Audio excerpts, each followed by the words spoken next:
വളരെ സങ്കീർണമായ ഒരു രാഷ്ട്രീയ അവസ്ഥയിൽ കൂടിയാണ് ദേശീയ രാഷ്ട്രീയം കടന്നു പോകുന്നത്. പാർലമെന്റ് ആരംഭിക്കാൻ ദിവസങ്ങൾ മാത്രം ബാക്കിയിരിക്കെ വലിയ രീതിയിലുള്ള കൂറുമാറ്റങ്ങളും കുതിരക്കച്ചവടങ്ങളും ദേശീയതലത്തിൽ നടക്കുന്നു. ഇതാണ് ഇത്തവണ ബോണസ് കണ്ടന്റ് പരിശോധിക്കുന്നത്.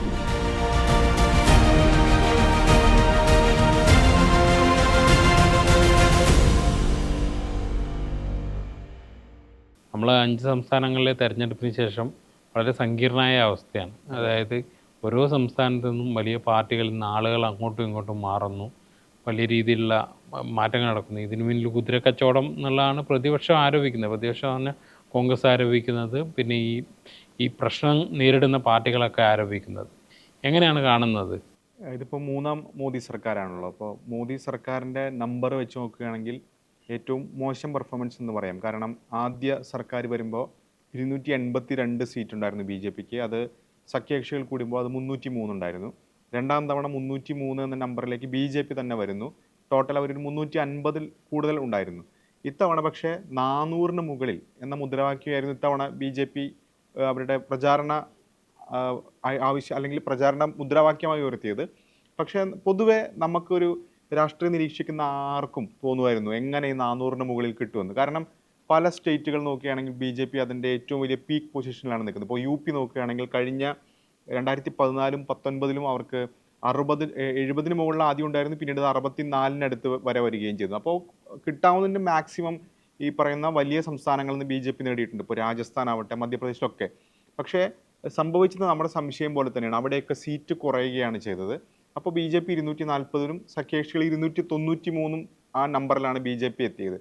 അപ്പോഴാണ് തീർച്ചയായിട്ടും ബി ജെ പിക്ക് വലിയ പ്രതിസന്ധി വന്നത്. പ്രത്യേകിച്ച് ഈ ഭരണഘടനാ ഭേദഗതി ബില്ല് കഴിഞ്ഞ പാർലമെന്റ് നോക്കുകയാണെങ്കിൽ 131 ഭരണഘടനാ ഭേദഗതി ബില്ല് അവിടെ പരാജയപ്പെടുകയാണ് ചെയ്തത്. പക്ഷേ ആ ശ്രമം ബി ജെ പി ഇപ്പോഴും അവസാനിപ്പിച്ചിട്ടില്ല എന്നുള്ളത് വേണം മനസ്സിലാക്കാൻ. കാരണം ഇപ്പോൾ നടന്നുകൊണ്ടിരിക്കുന്ന ഈ കൂറുമാറ്റങ്ങളെയൊക്കെ തന്നെ അടുത്ത വർഷകാല സമ്മേളനമായി കൂട്ടി വായിക്കുമ്പോഴാണ് നമുക്കതിൻ്റെ ഒരു വലിയ അല്ലെങ്കിൽ അതിൻ്റെ പിന്നിലുള്ള ഒരു നീക്കം മനസ്സിലാവുക. കാരണം 360 വേണം 2/3 ഭൂരിപക്ഷം. അതായത് ഭരണഘടന ഭേദഗതിക്ക് 2/3 ഭൂരിപക്ഷം വേണം.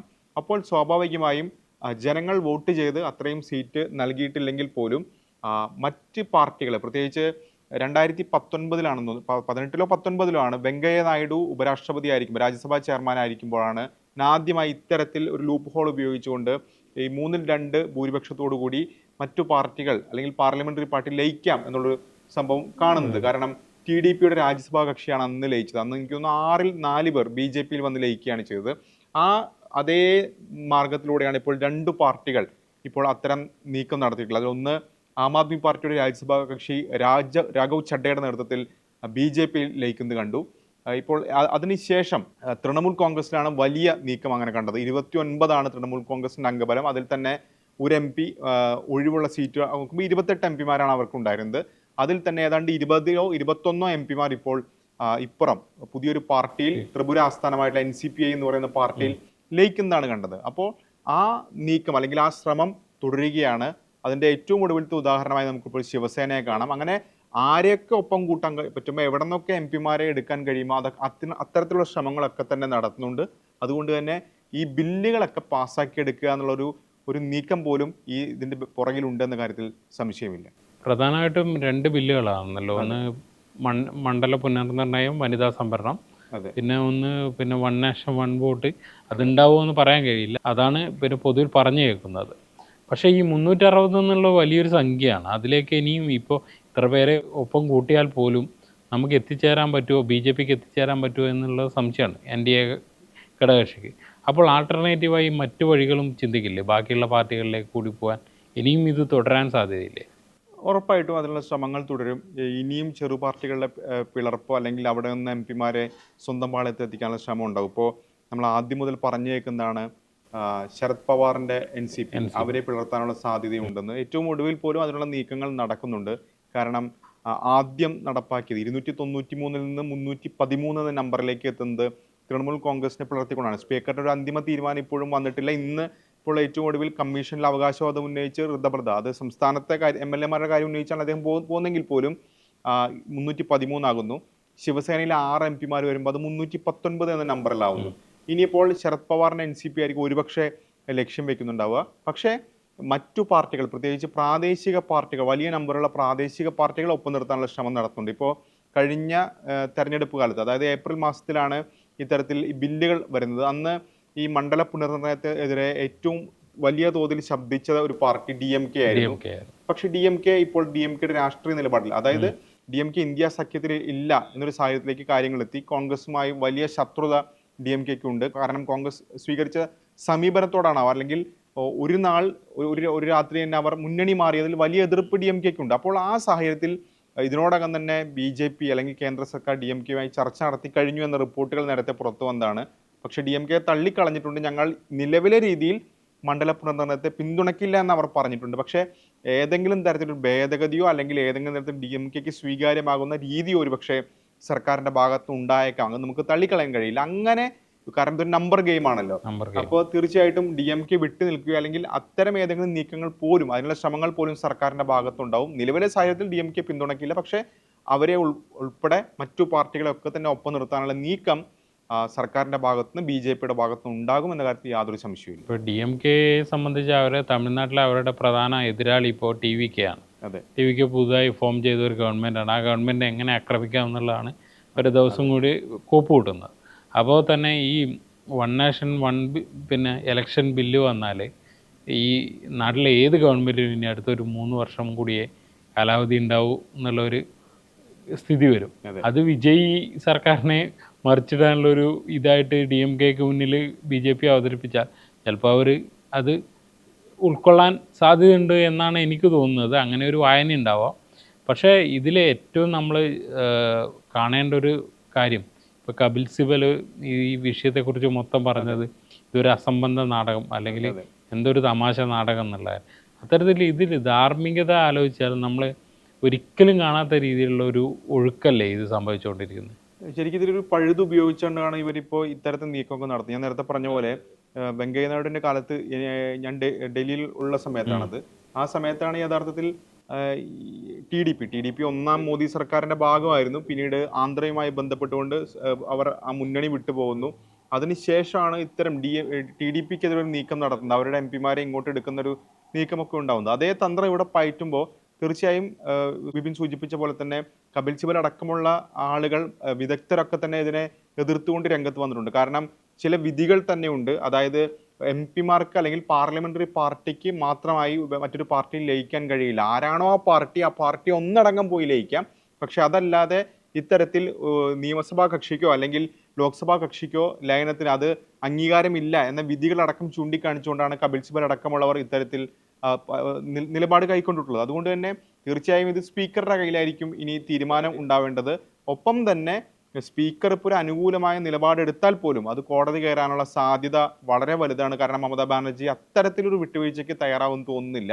പക്ഷേ ആം ആദ്മി പാർട്ടിയുടെ കാര്യത്തിലൊന്നും അത് കോടതിയെ സമീപിച്ചിട്ടുണ്ടെന്ന് പോലും കാര്യത്തിൽ പോലും സംശയമുണ്ട്. അപ്പോൾ ചെറിയ പഴുത് ഉപയോഗിച്ചുകൊണ്ടാണ് ഇപ്പോൾ ഇത്തരം നീക്കങ്ങൾ നടക്കുന്നത്. കാരണം ജനങ്ങൾ കൊടുത്ത അല്ലെങ്കിൽ ജനവിധി എന്ന് പറയുന്നത് 293 അതിനെയാണ് ഇപ്പോൾ ഒറ്റയടിക്ക്, ഇപ്പോൾ ഈ നമ്പർ നോക്കുകയാണെങ്കിൽ അത് 319 ഒരു തെരഞ്ഞെടുപ്പിലേക്ക് പോലും പോകാതെ ഈ നമ്പർ ഇങ്ങോട്ട് വരികയാണ്. അപ്പോൾ എന്തും ചെയ്യാം. ആ കുറുക്ക് വഴി ഉപയോഗിച്ചുകൊണ്ടൊരു നീക്കമാണ് ഇപ്പോൾ ഏതായാലും സർക്കാരിന്റെ ഭാഗത്ത് നിന്ന് നടക്കുന്നത്. ഈ പ്രാദേശിക പാർട്ടികൾ അസ്ഥിരപ്പെടുന്നതിൻ്റെ ഒരു ലക്ഷണം കൂടിയല്ലേ ഇത്?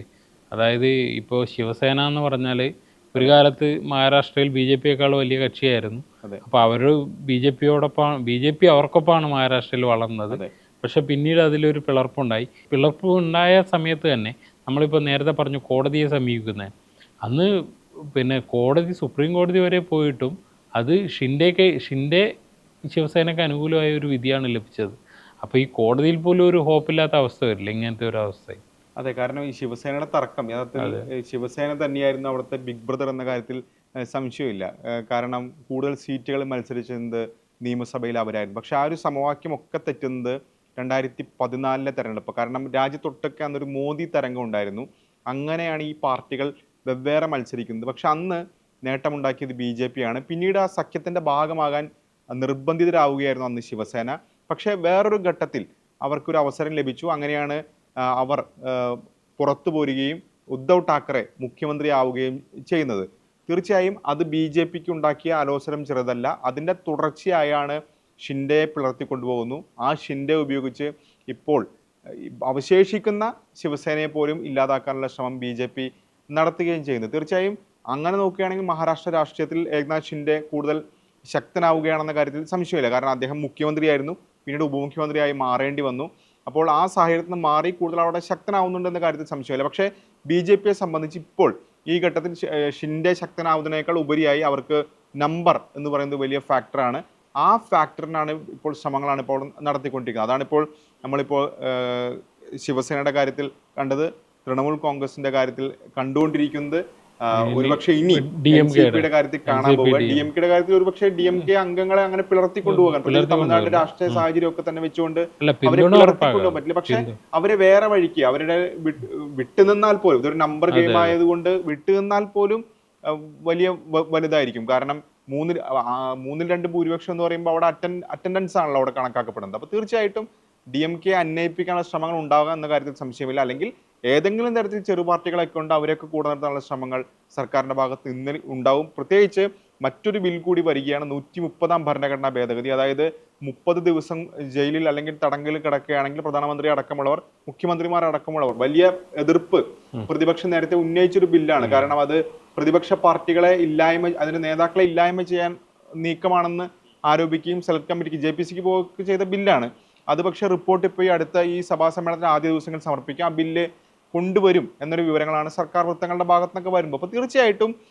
എന്തൊക്കെ ലക്ഷ്യങ്ങളാണോ കണ്ടിട്ടുള്ളത് അത് കൊണ്ടുവരാനുള്ള ശ്രമങ്ങൾ തന്നെയാണ് സർക്കാരിന്റെ ഭാഗത്തുനിന്ന് ഉണ്ടായിട്ടുള്ളത്. അതിന് വേഗത കുറഞ്ഞത് ഈ ലോക്സഭയിലെ നമ്പർ 300-ന് താഴെ പോയി എന്നുള്ളത് കൊണ്ടാണ്. അതുകൊണ്ടാണ് ഇപ്പോൾ അത് മറികടക്കാൻ മറ്റ് പാർട്ടികളിൽ നിന്ന് ആളെ കൂട്ടിക്കൊണ്ടിരിക്കുന്ന നടപടിയിലേക്കൊക്കെ ഇപ്പോൾ കടന്നിട്ടുള്ളൂ. അപ്പോൾ ഈ BJP പിന്നെ മറ്റൊരു രീതിയിൽ ചിന്തിച്ചാലേ ഇപ്പം BJPക്ക് വലിയ ശത്രുക്കൾ എന്ന് പറയുന്ന ഇവർ ദുർബലരായിക്കൊണ്ടിരിക്കുകയാണ് എല്ലാ സംസ്ഥാനത്തും. അത് പിന്നെ കോൺഗ്രസ്സാണ് പിന്നീട് പിടിച്ചേക്കുന്നത്, അവർ പ്രധാന കക്ഷിയായതുകൊണ്ട്. അപ്പോൾ അവർക്കൊരു 2-3 വർഷം കൂടി കാത്തിരുന്ന് ഇതിൽ കൂടുതൽ ഭൂരിപക്ഷം കിട്ടും എന്നുള്ള ഒരു അനുമാനത്തിൽ നിൽക്കാമല്ലോ. അല്ലെങ്കിൽ പിന്നെ അതിനു മുമ്പേ തന്നെ തങ്ങളുടെ എല്ലാ നേട്ടങ്ങളും ഉണ്ടാക്കാനുള്ളൊരു ശ്രമമാണോ നടക്കുന്നത് BJPയുടെ കാര്യത്തിൽ? തീർച്ചയായിട്ടും BJP എനിക്ക് തോന്നുന്നു BJP പക്ഷെ ഇപ്പോൾ നമ്മൾ ടൈമിലെ നോക്കുക തന്നെ അവരുടെ പ്രഖ്യാപിത അജണ്ടകൾ എല്ലാ കാലത്തും അവർ നടപ്പാക്കിയിട്ടുണ്ട്. രാമക്ഷേത്രം അവരുടെ പ്രഖ്യാപിത ലക്ഷ്യമായിരുന്നു അയോധ്യയിൽ രാമക്ഷേത്രം. സുപ്രീം കോടതി വിധി അനുകൂലമായതിന് പിന്നാലെ മോദിയുടെ തെരഞ്ഞെടുപ്പ് റാലി അനൗദ്യോഗികമായി തുടക്കം കുറിച്ച് തന്നെ യഥാർത്ഥത്തിൽ അയോധ്യ എന്നാണ്. ഒപ്പം കഴിഞ്ഞ സർക്കാർ 2ാം മോദി സർക്കാരിന്റെ ഓരോ കാര്യങ്ങൾ എടുത്തു നോക്കുകയാണെങ്കിൽ അമിത്ഷാ 2ാം മോദി സർക്കാരിലാണ് സർക്കാരിന്റെ ഭാഗമാവുന്നത്. അദ്ദേഹം ആഭ്യന്തരമന്ത്രിയാവുന്നു. അദ്ദേഹം ആഭ്യന്തരമന്ത്രിയായി 3-4 മാസത്തിനുള്ളിലാണ് ജമ്മു കാശ്മീരിന്റെ പ്രത്യേക അധികാരം എടുത്തു കളയുന്നത്. ഒരു ഓഗസ്റ്റ് 5-നോ മറ്റോ ആണ് 2019 അത്തരം നടപടികളുമായി സർക്കാർ മുന്നോട്ട് പോകുന്നത്. അതും ജമ്മു കാശ്മീരിലെ പ്രത്യേക അധികാരം എടുത്തു കളയുക എന്നുള്ളത് BJPയുടെ പ്രത്യേക അജണ്ടയായിരുന്നു. ഒപ്പം തന്നെ BJP ഭരിക്കുന്ന പല സംസ്ഥാനങ്ങളിലും ഏകീകൃത സിവിൽ കോഡ് ഇതിനോടകം തന്നെ പാസ്സാക്കി കഴിഞ്ഞു. തീർച്ചയായും ഇനി ഭൂരിപക്ഷം ഉണ്ടാവുകയാണെങ്കിൽ രാജ്യത്ത് തന്നെ അത്തരം നടപടികളിലേക്കൊക്കെ തന്നെ BJP കടന്നേക്കാം സ്വാഭാവികമായും. അപ്പോൾ ഏത് വിധേനയും, അതായത് ദീർഘകാല ലക്ഷ്യങ്ങൾ BJPക്ക് ഉണ്ട്. ഒപ്പം തന്നെ എത്രയും പെട്ടെന്ന് നടപ്പാക്കാൻ കഴിയുന്നത് എത്രയും വേഗം നടപ്പാക്കാവുന്ന ലക്ഷ്യങ്ങളും BJPക്ക് ഉണ്ട്. അതുകൊണ്ട് തന്നെയായിരിക്കും, അല്ലെങ്കിൽ ഇപ്പോൾ 3-2 ഭൂരിപക്ഷം ഭരണഘടനാ ഭേദഗതി വേണം എന്നുള്ള ഒറ്റ കാരണം കൊണ്ടാണല്ലോ ഈ MP-മാരെയൊക്കെ വിലക്കെടുക്കുന്നത്. കാരണം ഒരു തവണ പരാജയപ്പെടുന്നു, പക്ഷേ ആ അറ്റംപ്റ്റ് വീണ്ടും അവർ നടത്താനുള്ള ശ്രമം തുടരുകയാണ്. ഇന്ത്യൻ ജനാധിപത്യം എന്നും ഒരു വിസ്മയം തന്നെയാണ്.